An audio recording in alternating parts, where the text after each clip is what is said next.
के जो क्वेश्चन चल रहे थे उसमें हम आगे बढ़ेंगे। आज हम सेल्स टैक्स और जो आपको बाइट के क्वेश्चन होते हैं वो हम बताएंगे। तो एक बात आप बिल्कुल ध्यान से समझ लो, जो प्रॉफिट या लॉस होता है वो हमेशा कास्ट प्राइस पर कैलकुलेटेड किया जाता है। इसके बाद हमने बताया था आपको जो डिस्काउंट होता है, तो डिस्काउंट हमेशा एमपी यानी मार्क्ड प्राइस पर जो है काउंट किया जाता है।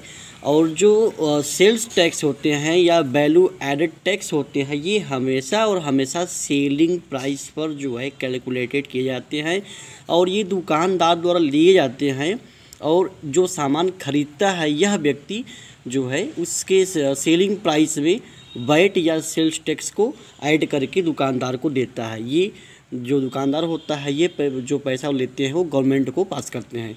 तो ये आप अच्छे से समझ लेंगे कि हमेशा जो सेल्स टैक्स है वो क्या होता है, हमेशा सेलिंग प्राइस पर कैलकुलेट किया जाता है। और वैल्यू एडेड टैक्स यानी जिसको आप वैट के नाम से जानते हैं यह भी हमेशा और हमेशा जो है सेलिंग प्राइस पर ही इंक्लूड किया जाएगा। ठीक है, तो अब हम इसके क्वेश्चंस को जो है देखते हैं। देखिए कैसे सॉल्व किए जाएंगे। क्वेश्चन 9 जो है डी आपका एक्सरसाइज है, तो बिल्कुल आप बिना घबराए हुए चलिए। जैसे हम हमेशा हर चीज़ को इजी किए हैं इसको भी इजी कर दे रहे हैं। जैसे कह रहा है कि मिस्टर रवि बाइस ए pair of shoes casting 470 rupees. जो मिस्टर रवि हैं उन्होंने एक शूज खरीदा है और 470 रुपीज़ उसकी कास्ट प्राइस है। देखिए अब रवि ने उस शूज़ को ख़रीदा है तो रवि के लिए वो कास्ट प्राइस है, बट दुकानदार ने वो उस चीज़ को बेची है तो दुकानदार के लिए वो सेलिंग प्राइस होगा। समझने का प्रयास कीजिए।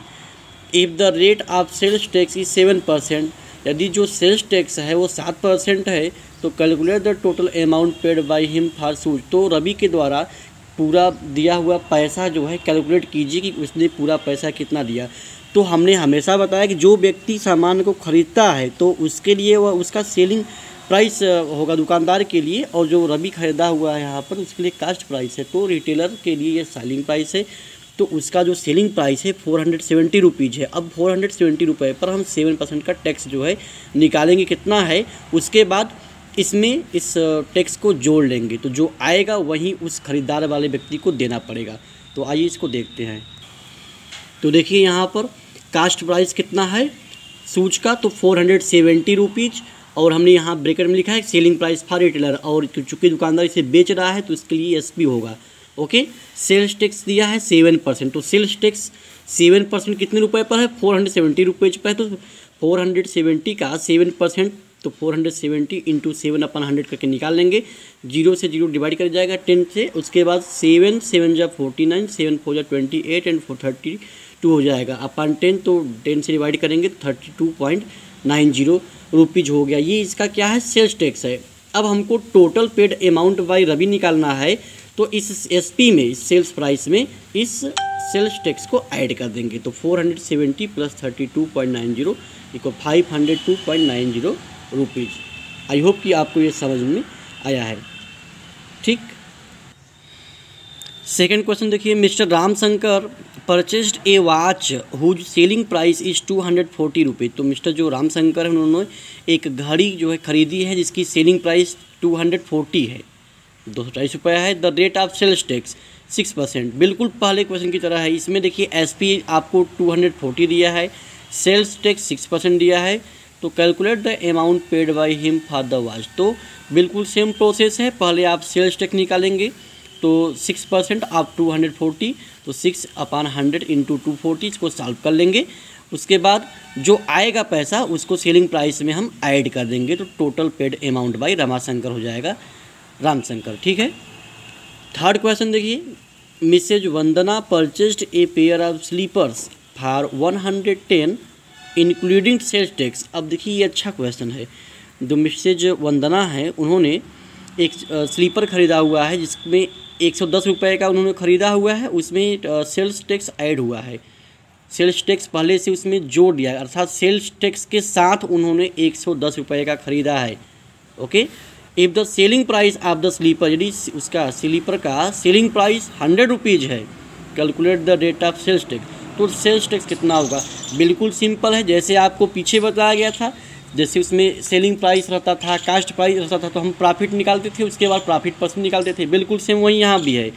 यहाँ पर सेल्स प्राइस दिया हुआ है विथ सेल्स टैक्स, तो 110 है और सेलिंग प्राइस 100 रुपया है। तो सेल्स टैक्स एग्जैक्टली लगा कितना, तो 110 में से 100 रुपया घटा लेंगे तो 10 रुपया उनको सेल्स टैक्स लगा।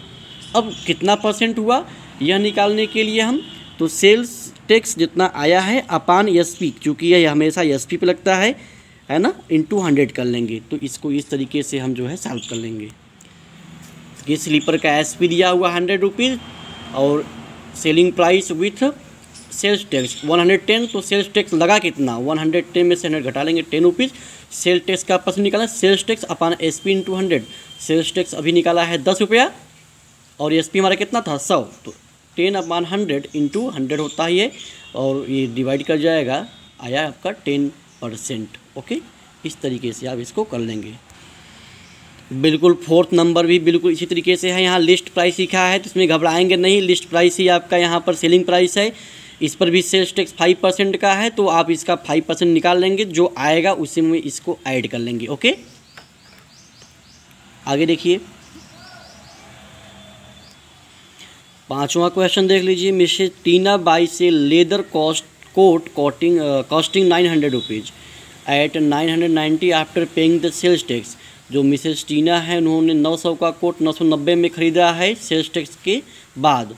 Calculate the rate of sales, बिल्कुल थर्ड नंबर है, एकदम वैसे ही आप इसको कर लेंगे, बताने की आवश्यकता नहीं है। उसके बाद Harish bought hair dryer for 5400 including 8% VAT. Harish ने जो है 5400 का एक हेयर ड्रायर बाल सुखाने वाले यंत्र खरीदा हुआ है, उसमें 8% का वैट जो है शामिल है। मतलब यहाँ बैट देख के घबराएंगे नहीं, जैसे सेल्स टैक्स था बिल्कुल वही चीज़ यहाँ बैट के नाम से है, ठीक है ना। यह भी एक प्रकार का टैक्स ही है जो सेलिंग प्राइस पर लगता है। तो find the price before VAT was added, तो जो है वैट लगने के पहले उसका कीमत कितना था, मतलब आपसे सेलिंग प्राइस पूछ रहा है। तो एकदम अच्छा क्वेश्चन है। हम सेलिंग प्राइस को हम एक्स मान लेंगे और उसके बाद लगाना शुरू करेंगे। तो बिल्कुल ध्यान से देखिए, cost of hair dryer with VAT, तो उसका जो कास्ट है बैट के साथ में 5400 रुपया है। बैट लगा कितना है 8%, लेकिन हम 8% इस पर नहीं निकालेंगे क्योंकि इसमें ये शामिल है। हमेशा जो बैट होता है वो एसपी पे लगता है। तो cost of dryer without VAT, तो बिना वैट लगे कितना दाम था, हमने मान लिया कि वो x रुपया था। भाई बिना वैट लगे मान लीजिए कि दुकानदार उसको x रुपये में बेच रहा था। अब इस x रुपये पर हम 8% का वैट लगाएंगे तो 8x अपान 100 हो जाएगा। अब ये जो है सेलिंग प्राइस था और ये वैट लगा हुआ है, तो दोनों को मिला करके ही तो वो 5400 का सामान पड़ा है ना, समझ, विथ वैट है ना। तो x प्लस 8x अपान 100 इक्वल 5400, बिल्कुल। तो x प्लस 8x अपान 100, ये जो पैसा है ये 5400 के बराबर है। अब इसको सॉल्व करेंगे तो 100 यहाँ पे एलसीएम आप ले लेंगे तो 100 ही आएगा। 100 1 जा 100x और 8x 108x हो जाएगा अपान 100 5400।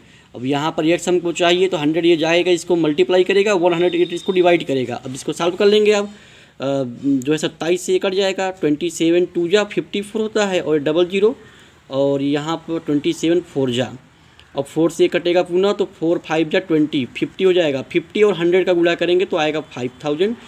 तो 5000 रुपया ही उसका सेलिंग प्राइस था विदाउट वैट। तो इस तरीके से ही आप क्वेश्चन को सॉल्व करेंगे। आई होप कि जो भी क्वेश्चन हमने बताया है बहुत मेहनत से बताया है, आप इसको अच्छे से समझ जाएंगे तो आज के बाद आपको सेल्स टैक्स और वैट के क्वेश्चन कभी भी परेशान नहीं करेंगे।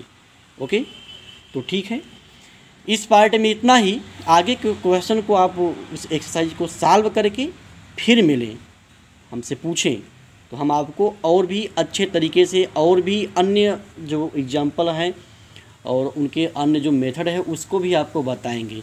लेकिन ये जो मेथड हमने बताया यही ब्रह्मास्त्र है, इसी से ही सारे मेथड निकाले जाते हैं। ठीक, तो बेस्ट ऑफ लक। जय हिंद, जय भारत। अच्छा लगा तो शेयर और सब्सक्राइब ज़रूर करना बेटा।